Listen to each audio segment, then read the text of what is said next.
Hello everybody, my name is Pateka and I'm a software developer. So our lesson for today, I am going to show you how to log in to a SQL Server once you have installed it on your machine. So how to connect. I'm already connected, so what I'm going to do now, I'm going to disconnect for the purpose of this demonstration and show you how to connect to SQL Server Management Studio on your local machine.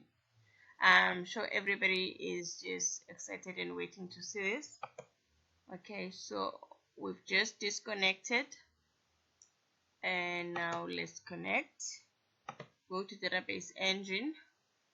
Okay, this is where we are, and your server type should be database engine if you're going to be working with databases, and your server name, this is one of the most important parts, should be, this is a dot and this is a backward slash. Also, your authentication should be your Windows authentication, and your username will be your computer name slash your computer username.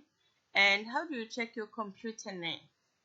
You go to control panel and you go to system properties. You go to system properties and you will see your computer name there, and then you click connect.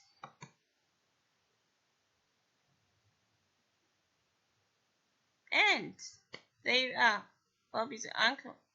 You're already there. And then you can be able to view your list of databases if you've got any.